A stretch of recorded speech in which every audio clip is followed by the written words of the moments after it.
Assalamualaikum warahmatullahi wabarakatuh. Ma'asyiral muslimin yang dimuliakan Allah Subhanahu wa taala. Dan kajian di malam hari ini kita akan membahas tentang dua wanita atau dua sepasang laki-laki dan perempuan di zaman Nabi SAW yang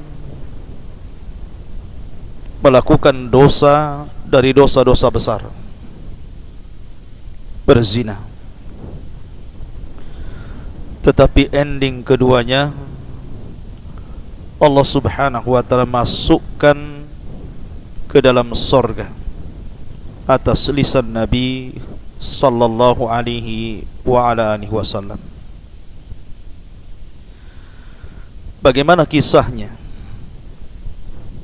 dan siapa dua manusia ini? Kenapa kemudian keduanya berzina tetapi ujung-ujungnya dimasukkan ke dalam surga? Dan apa faedah-faedah dari kisah yang akan saya kisahkan di malam hari ini? Nabi SAW sampai-sampai mengatakan, laqad tabat taubatan law qusimat ala sab'ina min ahlil madinati lawasi'athum. Sungguh wanita pezina itu telah melakukan tobat. Kalau seandainya tobatnya dibagikan kepada 70 dari penduduk kota Madinah, itu sudah mencukupkan mereka. Maka dari sini menunjukkan bahwa wanita pezina ini dimasukkan oleh Allah Subhanahu wa taala ke dalam surga karena Allah terima taubatnya. Begitu juga kisah laki-laki pezina mengalami hal yang sama, oleh Nabi SAW mendapatkan jaminan masuk ke dalam surga karena taubatnya telah diterima. Yang pertama, kisah wanita Al-Ghamidiyah. Munculnya wanita Ghamidiyah ini berdasarkan riwayat yang dicantumkan di dalam beberapa pengeluar hadis seperti Ibnu Abi Syaibah. Walaupun Imam Malik dalam kitab Muwatta'nya hanya menyebutkan ja'at imra'atun, tetapi ulama apabila berkisah tentang wanita pezinah yang masuk surga ini, mereka menyebutnya dengan qissatu taubatil ghamidiyati minaz zina. Kisah tobatnya wanita Ghamidiyah karena melakukan perzinahan. Ma'asyiral muslimin yang dimuliakan Allah Subhanahu wa taala, wanita Ghamidiyah ini satu di antara sekian sahabat-sahabat yang hidup di zaman Nabi SAW, dan dia sudah pernah menikah dengan seorang sahabat Nabi dan tinggal di kota Madinah. Dan Allah Subhanahu wa taala takdirkan wanita Ghamidiyah ini terjerumus kepada dosa besar, mengikuti hawa nafsunya, perbuatan keji perzinahan. Kemudian dia pun menyesal dan ingin bertobat kepada Allah Subhanahu wa taala. Akhirnya wanita ini berkeinginan untuk datang kepada Nabi SAW dan ingin dirajam. Ketika Nabi SAW duduk-duduk di Masjid Nabawi, dan di situ penuh dengan para sahabat Rasul dari kalangan Muhajirin dan Ansar dan para pembesar sahabat, tiba-tiba kemudian wanita ini datang menemui Nabi sallallahu alaihi wasallam.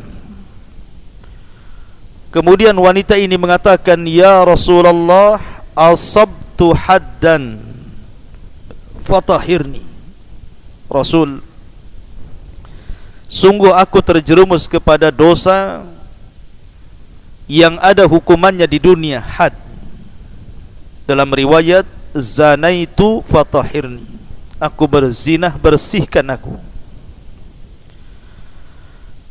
Maka Nabi SAW tiba-tiba berubah wajahnya.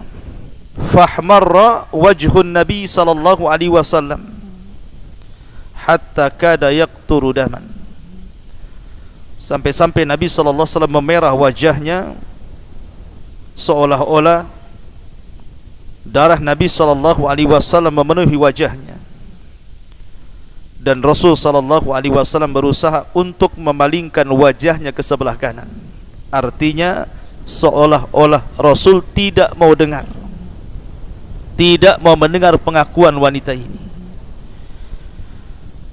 Kemudian Nabi SAW menyuruh wanita ini untuk pulang, seolah-olah tidak terjadi apapun. Artinya bahwa kalaulah seandainya wanita ini tidak mengaku kalau dia berzinah, itu lebih baik. Bertobatlah kepada Allah Subhanahu wa ta'ala dalam kesendiriannya. Jangan pula datang minta dihukum. Itu maunya Nabi SAW. Tetapi wanita ini bukan wanita biasa.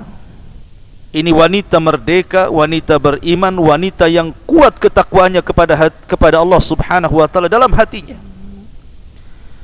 Sehingga wanita ini terus mengulang-ulang dan mengatakan, "Ya Rasulullah, asabtu haddan fatahirni, zanaitu fatahirni." Aku sudah berzinah Rasul, bersihkan aku. Maka akhirnya Nabi SAW memerintahkan wanita ini untuk pulang, tapi tidak mau pulang. Ketika Nabi SAW mengetahui wanita ini tidak pulang, apalagi wanita ini bersumpah dan mengatakan, "Fa wallahi innilah hubla ya Rasulullah." Rasul, aku telah hamil karena perzinahan ini. Ketika mendengar wanita ini hamil, maka ada alasan Nabi SAW untuk menyuruh wanita ini pulang dan mengatakan, "Fadhhabi hatta talidi." Sebaiknya kau pulang sampai kau melahirkan putramu ini. Sebenarnya wanita ini kalau tidak balik lagi menghadap Nabi SAW setelah melahirkan bayinya, kemudian bertobat, itu sudah cukup dan tidak mungkin dicari Nabi dan juga para sahabat. Tapi sekali lagi wanita ini kuat imannya. Maka ketika betul-betul sudah melahirkan, dibawanya wanita ini bayi tersebut dalam gendongannya, kemudian menghadap Nabi SAW dan mengatakan, "Rasul, aku sudah melahirkan bayinya. Lihat bayinya. Aku sekarang ingin bertobat. Tolong rajam diriku." Maka Nabi SAW kedua kalinya mengatakan, "Idhabi fardi'ihi hatta taftimihi." Sebaiknya kau pulang, besarkan dulu bayimu. Kalau engkau dirajam kemudian mati, siapa yang akan merawat bayimu? Siapa yang akan menyusui bayimu? Sebaiknya kau pulang, susui dulu bayimu selama 2 tahun sempurna, baru kau balik lagi. Rasul memberikan kesempatan kedua untuk bertobat wanita ini tanpa harus dirajam. Lihat bagaimana indahnya Islam.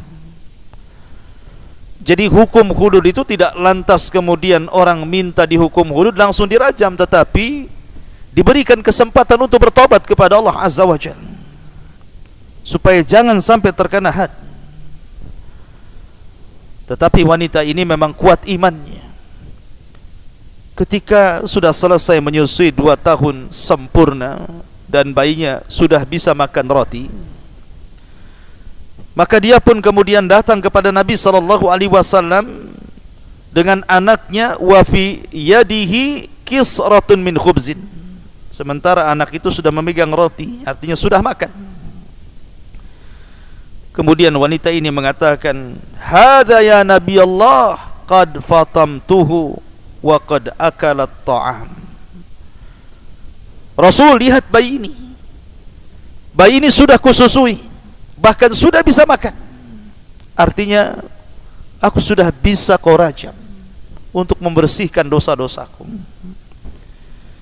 Maka Nabi SAW kemudian mengambil bayi tersebut. Kemudian Nabi SAW berkhutbah di hadapan para sahabatnya, siapa yang mengkafil bayi ini, maka ku jadikan temanku di sorga. Kemudian setelah itu Rasul memerintahkan untuk melobangi tanah sampai dada wanita tersebut. Kemudian wanita tersebut dipendam sampai dadanya. Kemudian Rasul memerintahkan manusia untuk merajamnya. Maka terjadilah perajaman, hukuman zina wanita Ghamidiyah ini. Akhirnya kemudian para sahabat pun banyak yang melempar batu. Salah satu sahabat yang ikut terlibat dalam perajaman ini adalah Khalid ibn Walid. Dia melempar dengan batu persis mengenai kepalanya. Tiba-tiba darah dari kepala itu memuncrat dan terkena wajah Khalid. Khalid pun emosi, fasabbah, dia pun mencaci wanita itu. Tetapi cacian itu sampai ke telinga Nabi SAW. Maka Nabi SAW mengatakan, mahlan ya Khalid, mahlan ya Khalid. Pelan-pelan wahai Khalid, jangan seperti itu, jangan kau maki dia. Fawalladhi nafsi biyadi, laqad tabat taubatan law tabaha sahibu maqsin la ghufira lah. Wahai Khalid, demi yang jiwaku berada di tangannya, sungguh wanita itu telah melakukan tobat yang kalau seandainya dilakukan oleh pemungut pajak, sungguh Allah akan mengampuni dosanya. Dalam riwayat, laqad tabat taubatan law qusimat ala sab'ina min ahlil madinati lawasi'athum. Sungguh wanita itu telah bertobat yang kalau tobatnya dibagi-bagi kepada 70 manusia, 70 orang dari penduduk Madinah, itu sudah mencukupkan bagi mereka. Sebagaimana riwayat Muslim. Lihat, ma'asyiral muslimin yang dimuliakan Allah Azza wa Jalla, adakah wanita seafdal wanita ini? Justru maksiatnya, zinahnya mengantarkan dia menjadi wanita mulia karena keikhlasan tobatnya. Wallahu yuhibbu tawwabina wa yuhibbul mutatahhirin. Karena Allah suka dengan orang yang bertobat, dan tidaklah orang bertobat kecuali setelah melaksanakan maksiat. Ma'asyiral muslimin yang dimuliakan Allah Subhanahu wa taala, ini kisah wanita Ghamidiyah. Kemudian di sana ada kisah laki-laki dari kabilah Aslam, namanya Ma'iz ibn Malik al-Aslami radhiyallahu anhu. Ma'iz ibn Malik al-Aslami radhiyallahu anhu. Dan Malik ini, ma'asyiral muslimin yang dimuliakan Allah Subhanahu wa taala, dia seorang anak yatim yang diambil dan diasuh oleh seorang sahabat namanya Hazzal ibn Nu'aim. Hazzal ibn Nu'aim. Lalu Allah takdirkan Ma'iz ibn Malik al-Aslami ini berzinah dengan seorang budak wanita. Berzinah dengan seorang budak wanita. Akhirnya dia pun mengaku kepada ayah angkatnya Hazzal ibn Nu'aim radhiyallahu anhu. Tentu Hazzal seorang sahabat Nabi. Man ra'a minkum munkaran falyughayyir biyadi. Siapapun yang melihat sebuah kemungkaran tentu akan merubah dengan tangannya, dengan kekuasaannya, karena dia ayahnya, ayah angkatnya yang merawat Ma'iz ibn Malik seorang yatim ini. Maka dia pun meminta kepada Ma'iz ibn Malik untuk datang kepada Nabi SAW dan mengadukan perkaranya. Karena Ma'iz ini juga sudah menikah, artinya dia muhsan dan dirajam hukumannya. Maka datanglah Hazzal kepada Nabi SAW bahwa Ma'iz ibn Malik yang telah berzinah dengan jariyah, dengan budak wanita, dan melaporkannya. Maka datanglah kepada Nabi SAW sementara Rasul berada di masjid. Kemudian mengatakan, "Ya Rasulullah, inni zanaitu." Kata Ma'iz, "Rasul, aku telah berzina. Aku telah berzina." Fa'arada anhu Nabi SAW, tapi Rasul tidak mau melihat Ma'iz, seolah-olah tidak usah ngaku. Tapi Ma'iz berteriak lagi, "Ya Rasulullah, inni zanaitu." Rasul, aku telah berzina. Sampai 3 kali Rasul tidak mau melihat Ma'iz. Sampai Rasul mengatakan, "Waihaka, irji fastaghfirillah wa tub ilaihi." Celaka engkau wahai Ma'iz, pulang kau. Pulang sana. Mintalah ampun kepada Allah Azza wa Jalla, bertobat kepada Allah. Artinya Rasul tidak mau menerapkan hukum hudud di sini, memberikan kesempatan kepada Ma'iz sama dengan wanita Ghamidiyah untuk bertobat, tidak usah ngaku. Karena pengakuan dalam Islam itu sekuat-kuat dalil, tidak perlu saksi kalau sudah ngaku. Akhirnya kemudian, karena dia terus mengatakan, "Tahhirni ya Rasulullah, faqad zanaitu," bersihkan aku wahai Rasul, aku sudah berzina. Maka Abu Bakar mengatakan, yang ketika itu hadir di majelis itu, "Lau aqarrat Rabi'atu la rajamaka Rasulullah sallallahu alaihi wasallam." Ma'iz, cukup 3 kali. Kalau keempat kalinya kau mengatakan zanaitu fatahhirni, Rasul akan merajam kamu.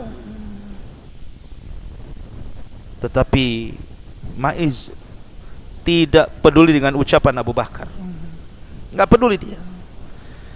Maka dia pun mengatakan, "Ya Rasulullah, zanaitu fatahhirni." Rasul, aku sudah berzina, bersihkan aku. Ini sudah 4 kali dia ngomong seperti itu. Maka Nabi SAW mencari alasan, "La'allaka qabbalta aw ghamazta aw nadarta." Ma'iz, jangan-jangan kau hanya mencium saja, tidak berzina. Jangan-jangan kau hanya melirik dan memandang saja wanita itu, wahai Ma'iz, kau tidak berzina. Kata Ma'iz, "La, tidak Rasul, aku berzina." Maka kata Nabi SAW, "Sudah ginilah, pulanglah kamu dulu. Pulang. Nanti putusannya akan sampai kepadamu." Pulanglah kemudian Ma'iz. Maka Nabi SAW merintahkan sahabat untuk mengecek kesehatan Ma'iz ini. Lihat, Islam tidak langsung merajam seseorang. Jangan-jangan Ma'iz ini sudah gila, sudah stres, atau dia sedang minum arak mabok. Maka Ma'iz pun pulang. Kemudian Rasul memerintahkan seorang sahabat, "Tolong cek Ma'iz, teliti dia, dia sedang mabuk kah, dia gila kah, dia punya penyakit jiwa kah? Lihat." Akhirnya setelah diteliti para sahabat, diintai, rupanya Ma'iz tidak sedang mabuk, tidak sedang gila, tidak punya penyakit jiwa, sehat-sehat saja. Memang dia datang kepada Rasul ingin membersihkan jiwanya, ingin bertobat kepada Allah Azza wa Jalla. Akhirnya kemudian setelah itu Ma'iz datang kepada Nabi SAW kembali dan mengatakan, "Gimana Rasul? Layakkah aku diberikan hukuman?"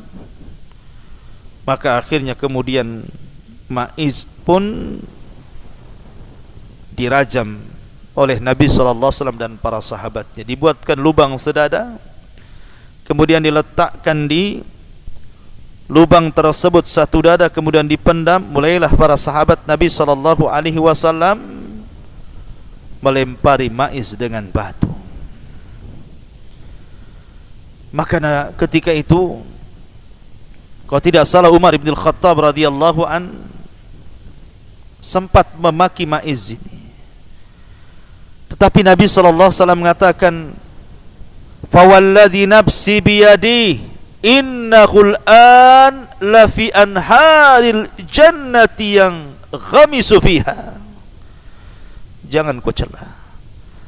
Sekarang demi zat yang jiwaku berada di tangannya, sungguh Ma'iz berada di sungai sorga dan sedang berenang di dalamnya.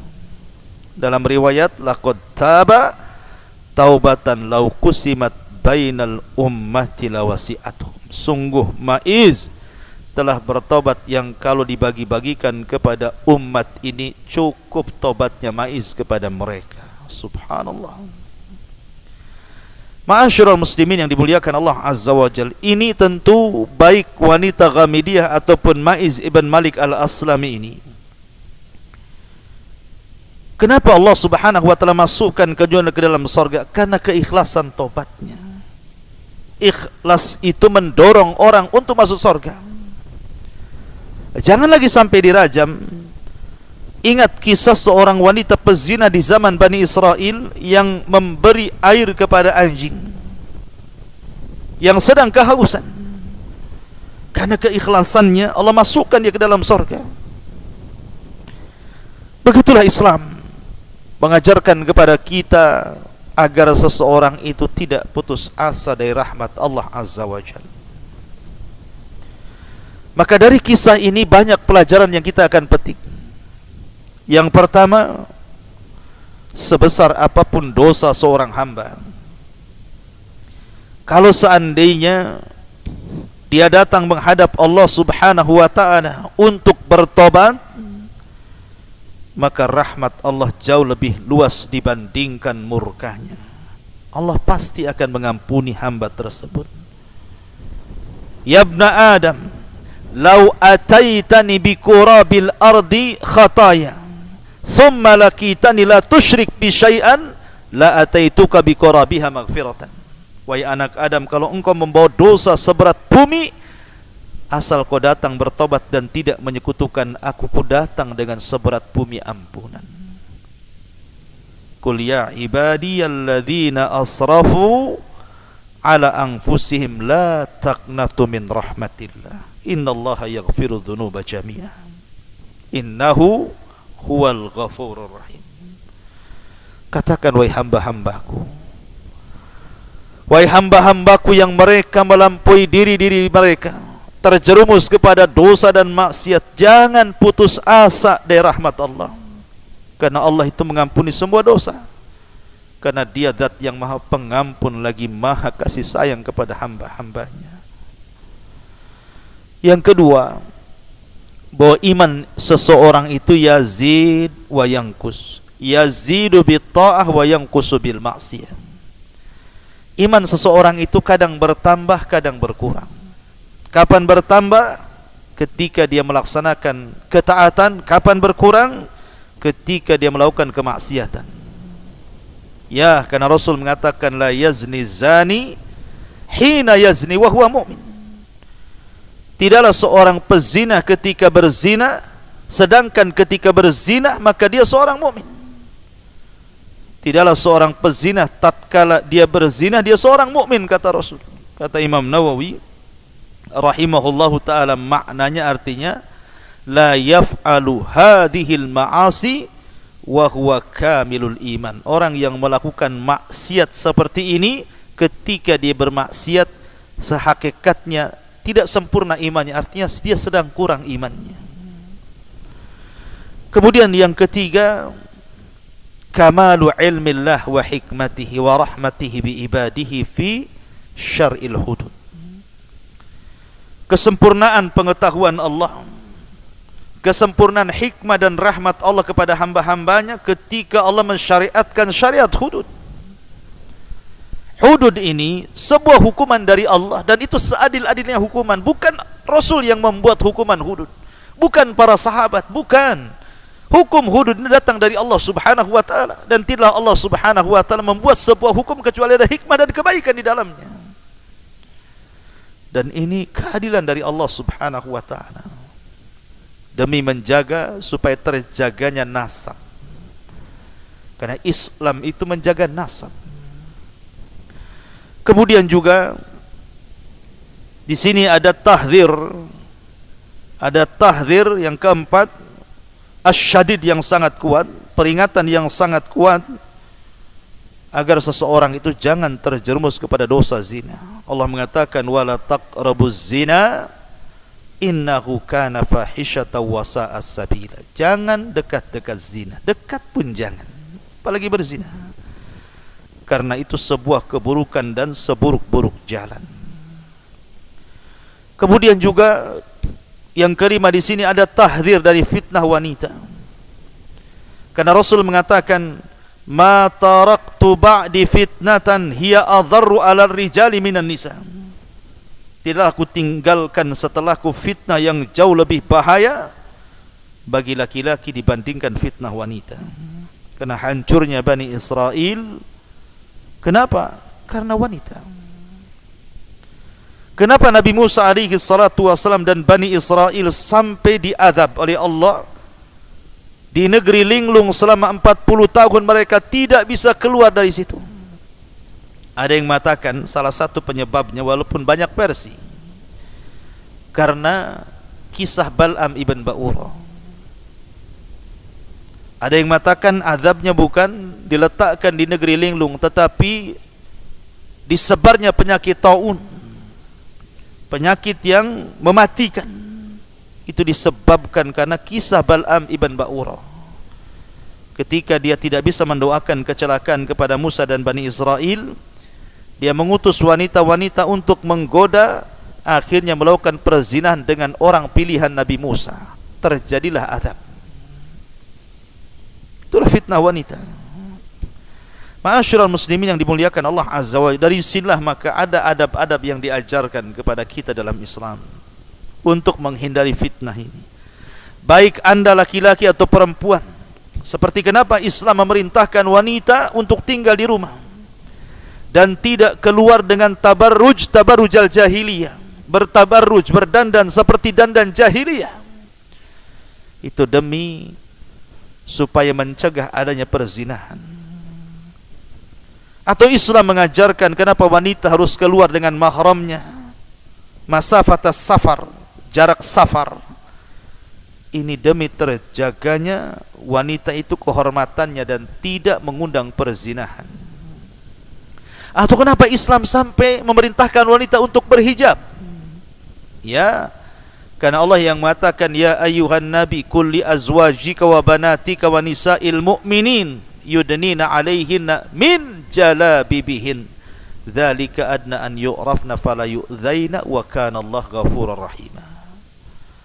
Wahai Nabi, katakan kepada istri-istrimu, anak wanitamu, wanita-wanita muslimin, hendaklah mereka melemparkan jilbab mereka, karena itu lebih mudah dikenali dan tidak mudah diganggu. Tidak mudah diganggu, tidak mudah mengundang syahwat perzinahan, dan Allah Maha Pengampun lagi Maha Penyayang. Atau kenapa Islam melarang seorang wanita keluar, tidak boleh menggunakan wewangian? Karena Rasul mengatakan, ayyumam ra'atin ista'tarat famarrat biqaumin liyajidu rihaha fahiya zaniyah. Siapapun wanitanya keluar berwangi-wangi, kecium kaum, maka Rasul mengatakan wanita itu sama dengan wanita pezina, na'udzubillah. Atau secara umum Allah memerintahkan baik perempuan laki-laki untuk menundukkan pandangan. Kullil mu'minin yaghuddu min absarihim wa yahfadhu furujahum dzalika azka lahum innallaha khabirum bima yasnaun. Qul wa kullil mu'minati yaghuddna min absarihin wa yahfadna furujahun.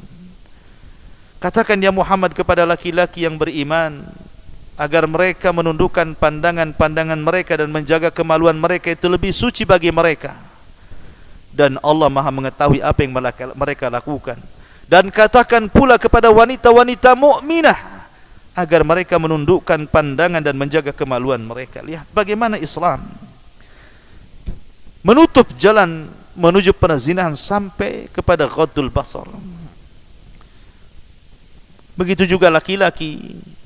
Kita tahu laki-laki itu wanita dan laki-laki itu dikatakan syaqaiqur rijal. Jadi wanita itu syaqaiq ar-rijal. Bukan hanya wanita yang diperingatkan dan diberikan adab-adab syar'i agar terhindar dari perzinahan, laki-laki juga sama. Tidak boleh seorang laki-laki juga masuk ke sembarang rumah. Anda bertamu tidak ada suaminya, dilarang masuk. Bahkan memasukkan wanita ajnabi ke dalam rumahnya pun tidak boleh, kecuali karena sebuah hajat yang mendesak atau karena ada mahramnya. Tidak boleh berkhalwah, berdua-duaan, termasuk juga musafahah, bersalaman dengan wanita yang bukan mahramnya, dan begitu seterusnya. Artinya bahwa sedemikian tingginya Islam sehingga Allah Subhanahu wa taala membahasakan jangan dekat-dekat zina, apapun wasilah menuju perzinahan tutup serapat-rapatnya. Ma'asyiral muslimin yang dimuliakan Allah Subhanahu wa taala, inilah faedah dari kisah seorang wanita Ghamidiyah yang berzina dan seorang laki-laki Ma'iz ibn Malik al-Aslami radhiyallahu anhu wa radhiyallahu anha. Subhanakallahumma wa bihamdika asyhadu an la ilaha illa anta astaghfiruka wa atubu ilaik. Allahu ta'ala alam. Assalamualaikum warahmatullahi wabarakatuh.